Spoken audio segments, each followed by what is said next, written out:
አመሰግናለሁ የተከበሩ አፈ ጉባኤ።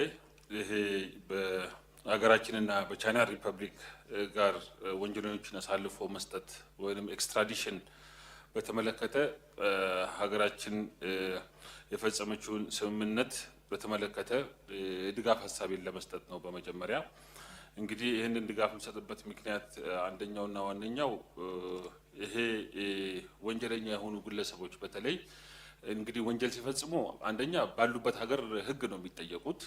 ነገር ግን ምንድነው ይሄ የተፈለገበት ያው ሰነዱም ቀድሞ ደርሶናል፣ ቀድሞ ነው ያነበብነው። ይሄ ወንጀል የፈጸሙ ሰዎች ወንጀል ከፈጸሙበት ሀገር ሸሽተው ወደ ሌላ ሀገር ሲሄዱ ነው ዋናው የተፈለገበት ምክንያት ግልጽ መሆን ያለበትና ቻይና ያሉት ወንጀል ፈጽመው ሸሽተው ወደዚህ ሊመጡ ይችላሉ።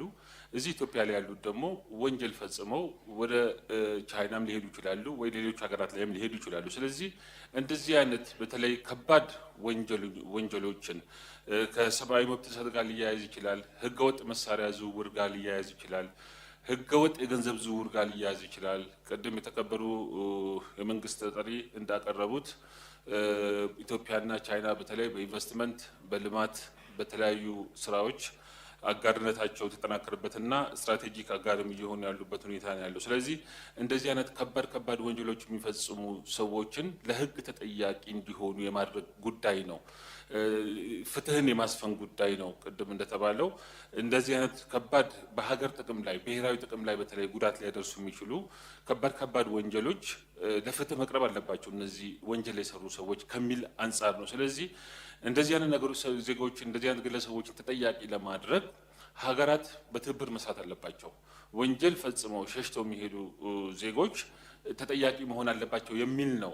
ሌላኛው ሁለተኛው ትልቁ ጠቀሜታ ያለው እንደዚህ አይነት ስምምነቶች ሲኖሩ ከባድ ወንጀል ፈጽመው በቀላሉ ወደ ሌላ ሀገር የሚሸሹ ሰዎች ከእንደዚህ አይነት ወንጀል ከመፈጸም ይቆጠባሉ፣ እንደዚህ አይነት ህጎች ሲኖሩ ማለት ነው። ስለዚህ በሀገራችን ከባድ ወንጀሎች የሚፈጸሙ ይቀንሳል ማለት ነው።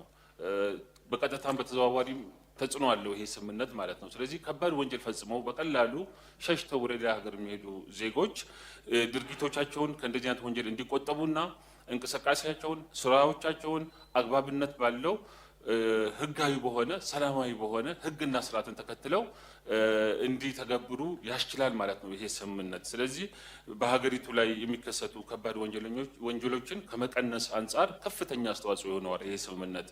በመጨረሻ ማንሳት እንፈልገው እንደዚህ አይነት ስምምነቶች በዓለም አቀፍ ደረጃ ያለ አሰራር ነው። በርካታ ሀገራት በመካከላቸው እንደዚህ አይነት ወንጀሎችን አሳልፈው የመስጠት አሰራርና ስምምነት ኦልሬዲ ፈርመው እየተገበሩ ያለበት ሁኔታ ስላለ ኢትዮጵያም ይሄንን ማድረጓ ይጠቅማል እንጂ ምንም አይነት እኔ በበኩሌ ያየሁበት ጉዳት ስለሌለው ለሚመለከተው ቋሚ ኮሚቴ ተመርጦ በቀጣይ እንዲታይ የሚለውን የድጋፍ ሀሳቤን ለመግለጽ ነው። አመሰግናለሁ።